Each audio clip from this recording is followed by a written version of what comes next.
Hey there, church. It is a gentle, brisk, but sunny morning, and I hope that you can hear the bird song in the background of this video.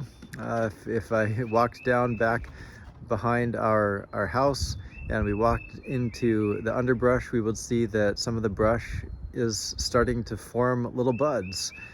And spring is just such a glorious, magical time. It's felt like spring at points, it's felt like winter at points.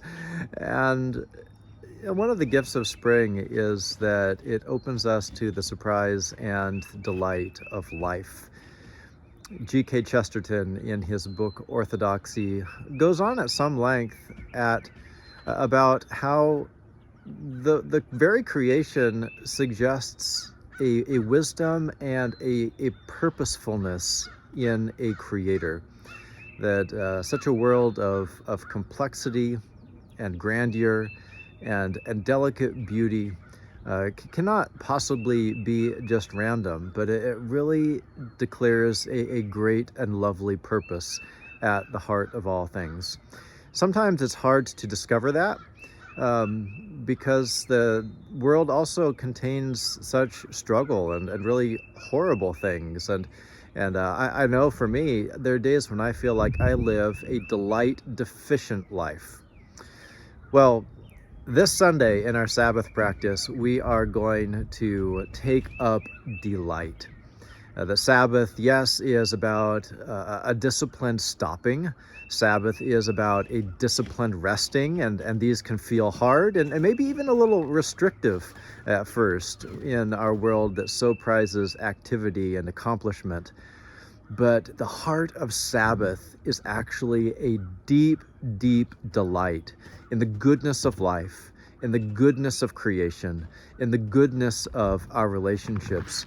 That at the heart of life, there is a deep joy because God is at the heart of life, and the heart of God is a joyous heart, a heart that delights, a heart that is open, a heart that loves to pour life into the creation itself and into us, because after all, we are part of the creation. And so this gift of delight on the Sabbath attunes us to the presence of God and the wonder of life as a recurring rhythm. Sometimes we need to bend our hearts towards joy as a discipline, maybe especially when life feels hard or confusing or sad. The Sabbath reorients us to the delight of God at the heart of all things. And so this is what we're going to take up this Sabbath. Part of the way we can be part of God's delight unfolding in the world is to do something like take a hike on Holy Saturday, April 8th, with our hiking group when they gather at Squires Castle at 9 a.m. Surely we'll see some wonderful signs of spring pushing up. We can take part in God's delight to draw near to those who have need, and taking part in the one great hour of sharing offering. One of the gifts of being church is that we get to discover a whole way of life that is grounded in love, that comes from love, that returns to love, that shapes us for love. And so I hope that you've been enjoying this Sabbath practice, maybe even been challenged by it, because growing into a love-shaped person, a love-steeped person is what we're all meant to do. But it doesn't happen by accident.